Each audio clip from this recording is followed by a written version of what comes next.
Radhe Radhe all my divine soul.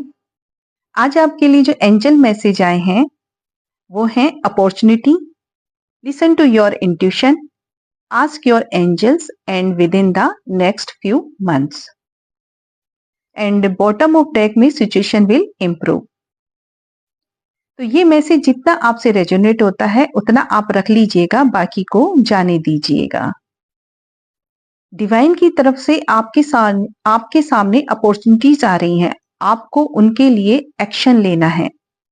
जब आप action लेते हैं अपॉर्चुनिटीज पर, तभी आपकी लाइफ में मिरेकल जो है पॉसिबल होते हैं। आपको अपनी लाइफ में चेंज लाने को कहा जा रहा है, ताकि आप इस एनर्जी से जिसमें आप अभी अटके हुए हैं उसमें से बाहर निकल जाएं। ओके, तो ऐसा आपको कहा जा रहा है एंजल्स के द्वारा। सेकंड, यदि आप काफी समय से अपने काम को कर रहे हैं लेकिन वो ग्रोथ नहीं देख रहे हैं जो कि होनी चाहिए, ओके, तो जब आप एक्शन लेते हैं तब आप नई एनर्जी में एंटर कर पाओगे, ताकि आप चीजों को अच्छी तरह से समझ पाओगे और तभी आपकी लाइफ में मिरेकल जो है पॉसिबल है। ओके, तो एंड जब आप चीजों को करते हैं तो लाइफ में मिरेकल होते हैं। एंड सेकंड कार्ड है आस्क योर एंजल्स। तो अगर आपको कहीं लग रहा है कि आपको समझ नहीं आ रहा कि आप ठीक कर रहे हैं या नहीं, कहीं कंफ्यूज हो रहे हैं, तो आपको आंसर चाहिए, तो यहां आप एंजल्स को याद कर सकते हैं, अपने इष्ट को याद कर सकते हैं, जिसको भी आप मानते हैं उनके सामने प्रेयर कर सकते हैं। वो आपकी लाइफ में वो आपकी हेल्प करेंगे।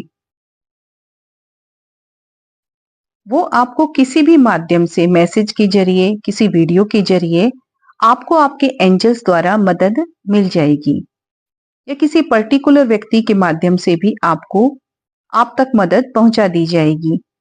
ये भी आप अपने जीवन में एक मिरेकल की तरह ही महसूस करेंगे। आप तक जो मैसेज यूनिवर्स को पहुंचाने हैं वो किसी भी मीडियम से, किसी भी माध्यम से आप तक पहुंच जाएंगे। ओके, क्योंकि आप जब उनसे प्रेयर करते हैं, अपने एंजल से प्रेयर करते हैं, अपनी बात रखते हैं उनके सामने, तब आप ऐसा मिरेकल देखते हैं कि आपके सामने कि आपको रास्ता दिखाया जा रहा है अपने एंजल्स के द्वारा। अब टैरोट से देख लेते हैं। तो फर्स्ट कार्ड आया है fool and page of cups. तो ईश्वर आपकी लाइफ में नई शुरुआत कर रहे हैं, आप एक्शन लेकर आगे बढ़िए। ईश्वर की ब्लेसिंग्स आपके जीवन में आने को तैयार है एंड ये आएगी जरूर। ओके, तो जैसे ही आप कोशिश करेंगे अपने जीवन में चेंज लाने को, बदलाव लाने को, तो आप जैसे ही एक्शन लेंगे, कोशिश करेंगे, तो आपकी लाइफ में चेंज आएगा, आपके अंदर चेंज आएगा।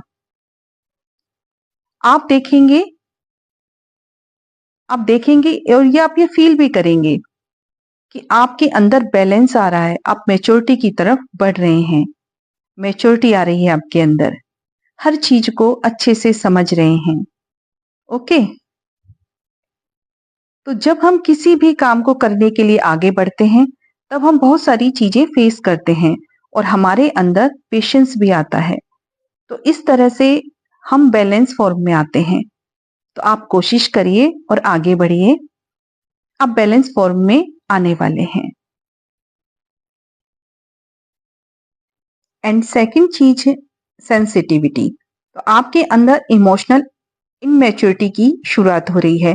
ये समय आपके लिए चोट या दुख से बाहर आने का और ठीक होने का समय है, यानी आपकी ये हीलिंग का समय है।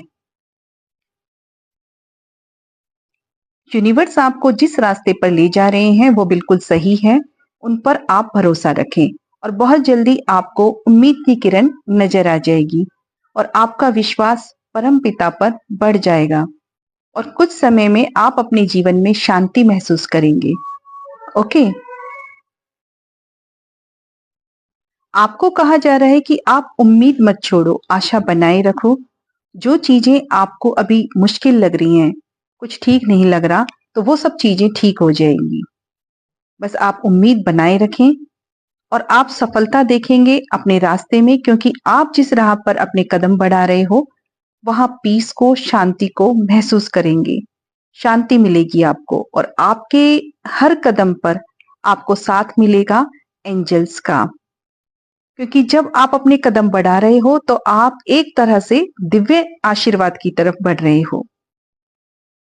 तो आपको करना क्या है, यहां आपको अपने अंदर के बच्चे को, इनर चाइल्ड को बाहर निकालना है, उसे गले लगाना है और सेंसिटिव रहना है। ज्यादा समझदार नहीं होना है, यानी ज्यादा समझदारी नहीं दिखानी है। अपने अंदर सेंसिटिविटी को डेवलप करना है। ज्यादा समझदारी से कोई फायदा नहीं होता, क्योंकि ईश्वर को मासूम बच्चे ही पसंद आते हैं। और जब आप मासूमियत के साथ आगे बढ़ते हैं तो आप ये महसूस भी करेंगे और आप ये देखेंगे भी कि आपको हर कदम कदम पर एंजल्स का साथ मिल रहा है। और आपको अपनी क्रिएटिविटी को बाहर लाना है, अपनी रचनात्मकता को बाहर लाना है। सपने देखने हैं और अपने उन सपनों को पूरा करने के लिए आपको खुद पर भरोसा रखना है। आपको अपनी फीलिंग्स पर भरोसा करना है और जो इमोशंस आपके अंदर डेवलप हो रहे हैं उन्हें इग्नोर नहीं करना है, अपनी इंट्यूशन की सुननी है। यहां आपके लिए एक बहुत जरूरी और इंपॉर्टेंट बात है, आपको अपने आप को खुश रखना है, अपनी खुशियों के लिए सोचना है। हम सभी हम सभी सबके लिए करते हैं, लेकिन अपने आप को भूल जाते हैं, अपने आप को इग्नोर कर देते हैं। क्या अपने लिए जीना स्वार्थ कहलाता है? तो बिल्कुल नहीं। हर ह्यूमन बीइंग, हर इंसान की सबसे पहली ड्यूटी, सबसे पहले जो कर्तव्य है, अपने आप को खुश रखना है। जबकि होता क्या है, मेल अपने काम में, पैसे कमाने में, परिवार की जिम्मेदारी पूरी करने में, एंड फीमेल जो है घर परिवार को संभालने में इतने व्यस्त हो जाते हैं कि वो अपने आप को भूल जाते हैं। आपको अपनी सभी ड्यूटीज को पूरा करना है, क्योंकि वो भी बहुत जरूरी है, लेकिन आपकी ड्यूटी अपने लिए भी है। अपने काम को, अपने आप को खुश रखना भी वेरी इंपॉर्टेंट। थोड़े सेल्फिश होना भी जरूरी है, क्योंकि जब आप खुश रहेंगे तो तभी तो आप अपने लव वंस को, जो आपके अपने हैं, अपनी फैमिलीज को, अपने अपने लोगों को खुश रख पाओगे और दूसरों की मदद कर पाओगे। ये आपके प्रेम या क्रिएटिविटी के ग्रोथ का समय है। कोई मैसेज या अवसर आ, आ सकता है। आप किसी के मैसेज का अगर इंतजार कर रहे हैं, वेट कर रहे हैं, तो कोई मैसेज आ सकता है आपके लिए। यहां तक कि किसी के लिए स्पिरिचुअलिटी से कनेक्ट होने का समय हो सकता है। उनके सामने स्पिरिचुअलिटी से कनेक्ट होने के अवसर आ सकते हैं, जैसे कोई धार्मिक यात्रा का अवसर उनके सामने आ सकता है, कोई धार्मिक स्थान पर ट्रेवल करके जाना हो सकता है। ओके। एंड यहाँ आपको अपनी इंट्यूशन की सुनने के लिए कहा जा रहा है। अपनी इंट्यूशन की सुने। जब आप अपने आप को खुश रखते हैं और अपनी जिम्मेदारियों के साथ साथ कुछ क्रिएटिव भी करते हैं, तो आपकी लाइफ में मिरेकल जरूर होता है, ये विश्वास रखें। तो ये थे आपके लिए आज की एंजल मैसेज। आई होप आपको ये गाइडेंस आगे बढ़ने में हेल्प देगी। इस एनर्जी को 444 और 1111 टाइप करके क्लेम जरूर करें।